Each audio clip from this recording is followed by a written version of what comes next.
अब हम आपको बताएंगे कि जब हमारे दशम भाव, यानी हमने पहले 3 वीडियोस डाले हैं कर्म भाव फलाध्याय के विषय में, तो आप हमारे स्टार्टिंग के 3 वीडियो जरूर देखें, first part, second part, third part, और ये है हमारा फोर्थ पार्ट वीडियो का।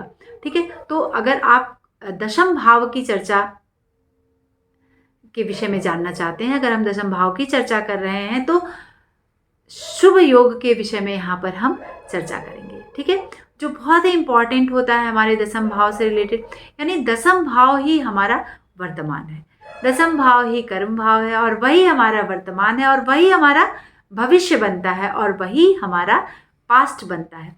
जब हम भूत, भविष्य और वर्तमान की चर्चा करते हैं, तो ये तीनों जो योग है वह हमारे दशम भाव से कनेक्टेड होते हैं। तो आपको अपने कर्म को सुधारना है। अगर आपके बर्थ चार्ट में कोई भी आपका लग्न है, मेष से लेकर मीन कोई भी लग्न है, उसमें दशम भाव अलग अलग उसका स्वामी होता है। अब दशम भाव के जब हम शुभ योग की चर्चा करेंगे, तो 19वें श्लोक कर्म भाव फलाध्याय में 19वां जो श्लोक है बृहत पराशर होरा शास्त्र में, उसमें आया है कर्म स्थान गते चंद्रे तदिशे तत्रिकोण गे।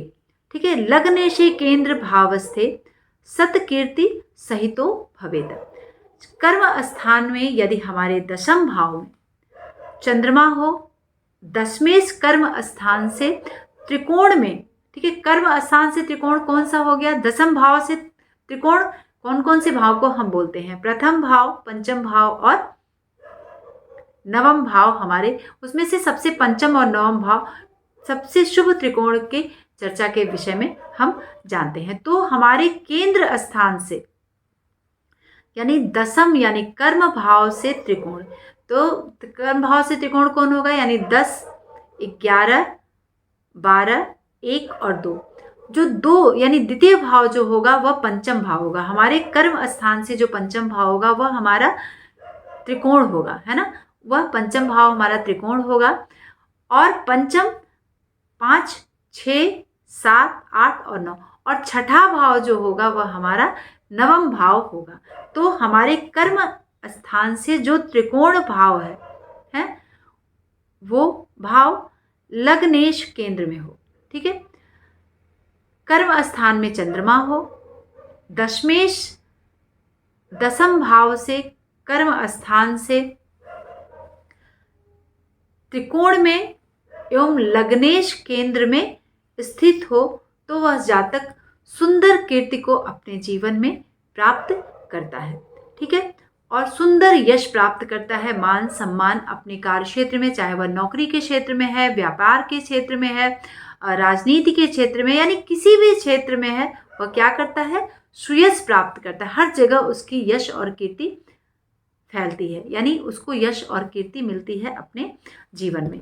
तो आपने जाना कि कर्म स्थान में यदि आपके चंद्रमा विद्यमान, यानी दशम भाव में चंद्रमा बैठा है, अगर वह कमजोर है चंद्रमा, तो भी वहां पर उसका 100% रिजल्ट आपको नहीं मिल पाएगा, तो उसको बल देना है आपको। ठीक है, यदि चंद्रमा वहां पर विद्यमान है, कमजोर नहीं है, अस्त नहीं है, पाप ग्रहों से दिष्ट नहीं है, तो यह बहुत ही शुभ स्थिति बनती है आपके जीवन के लिए। तो आप अपने लग्न चार्ट को खोल लें और वहां पर देख लें कि दशमेश यानी कर्मेश जो है आपका अपने से त्रिकोण में है, पंचम नवम भाव में है, दशम भाव से पंचम नवम हम लेंगे। ठीक है, तो वहां पर शुभ कीर्ति को प्रदान करने वाला वह योग होता है। फिर हम बताएंगे कि लाभेश जो है, लाभेश यानी 11वें भाव का स्वामी आपके कर्म भाव में स्थित है। ठीक है, कर्म भाव में स्थित है और कर्मेश बलयुक्त होकर बृहस्पति के साथ अवलोकित हो रहा है, बृहस्पति से दृष्ट हो रहा है आपका कर्मेश। तो क्या होता है, जातक बहुत सुकीर्ति प्राप्त करता है, सुयश मिलता है उसको अपने जीवन में, मान सम्मान पद प्रतिष्ठा यह प्राप्त करता है, शुभ कर्मों को करने वाला होता है। ठीक है, तो ये एक योग हो गया। फिर हम बात करेंगे कि कर्मेश नवम भाव में हो, यानी आपके दशम भाव का स्वामी आपके नवम भाव में, यह एक तरह का बहुत ही सुंदर राजयोग होता है। और लग्नेश कर्म स्थान में हो, आपके लग्न स्थान का स्वामी लग्नेश जो है वह क्या है, कर्म स्थान यानी आपके दशम भाव में स्थित है।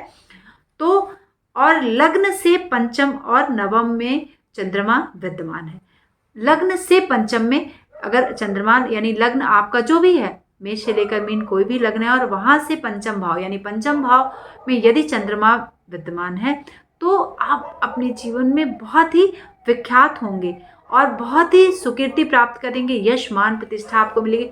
चाहे आप शिक्षा की कर रहे हैं और उस समय उसकी दशा चल रही है, तो आपको उच्च पद प्रतिष्ठा मिल जाएगी। आप बहुत हाई रैंक के अधिकारी बन सकते हैं, शिक्षा में उच्च पद प्राप्त कर सकते हैं। व्यापार में हैं तो अपने व्यापार को बहुत ही सुंदर तरीके से आगे बढ़ाएंगे, जिसमें आपको मान सम्मान यश पैसा सब कुछ मिलने वाला है। आप राजनीति के क्षेत्र में, और ये दशा चल रही है और पंचम भाव में बैठ गया है, ठीक है, तो ये स्थिति पंचम भाव में चंद्रमा विद्यमान है, तो ये स्थिति बहुत ही सुंदर होती है आपके शुभ योग कर्म अध्याय में, ठीक है। तो अब हम बताएंगे आपको कि अगर हम संक्षेप में अपने कर्म भाव के विषय में बताएंगे, अपने कर्मेश के विषय में बताएंगे, उस फल को बताएंगे, तो लग्नेश और कर्मेश के संबंध से बहुत सारे शुभ फल हमको अपने जीवन में प्राप्त होते हैं और उसका विचार हमें अपने बर्थ चार्ट में कर लेना चाहिए। यानी लग्नेश और कर्मेश हमने पहले ही आपको बताया कि हमने अपने वीडियो के फर्स्ट पार्ट में, जो पहला वीडियो हमने डाला है, वहाँ पे हमने आपको बताया है कि सबसे इम्पॉर्टेंट हमारा लग्न यानी हम होते हैं, ठीक है। लग्न यानी हम, कर्मेश यानी हमारा कर्म, हमारे द्वारा किया हुआ कर्म ही हमारा। लग्नेश और कर्मेश जब दोनों मिलते हैं तो यह बहुत सारे शुभ योगों को प्रदान करते हैं, और हमें अपने देखना है बर्थ चार्ट में कि वह किस स्थिति में हमारे जन्म कुंडली में विद्यमान है। तो बहुत सारे शुभाशुभ फलों का विचार हमें वहाँ से कर लेना चाहिए कि अब उसकी स्थिति क्या है।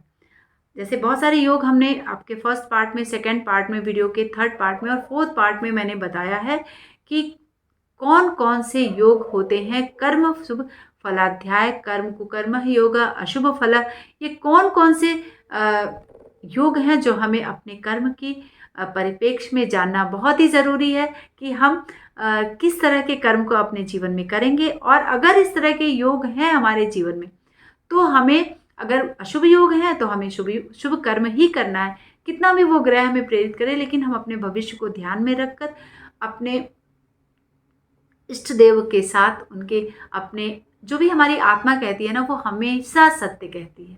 और हमारा कर्म क्या है, हमारे मन से चलता है। हमारा मन यानी चंद्रमा हमें अपने कर्मों की तरफ बहुत क्विक गति से क्षणिक इधर उधर घुमाता है, लेकिन सूर्य क्या है, स्थिर है। तो हमें आत्मा में हमारे सूर्य का वास होता है, सूर्य आत्मा है, तो हमें अपने आत्मा की जरूर से सुननी चाहिए और उसके अनुसार हमें अपना कर्म करना चाहिए। तो आप अपने बर्थ चार्ट में देख लें कि दशमेश की स्थिति क्या है, आपके लग्नेश की स्थिति क्या है। इससे बहुत सारे शुभ और अशुभ फल को हम जान पाएंगे और उसके परिप्रेक्ष्य में हम उपाय करके उसकी शुभता को प्राप्त जरूर से कर पाएंगे। तो आप अपने बर्थ चार्ट को एनालिसिस कराइए। अगर आपके जिस तरह से हमने बताया शुभ कर्म नहीं हो रहे हैं, कर्महीन हैं आप, कर्म नहीं कर पा रहे हैं, बहुत चाहने के बाद भी आप आगे नहीं बढ़ पा रहे हैं, तो एक बार अपने बर्थ चार्ट को दिखा लें और उससे रिलेटेड उपाय करें।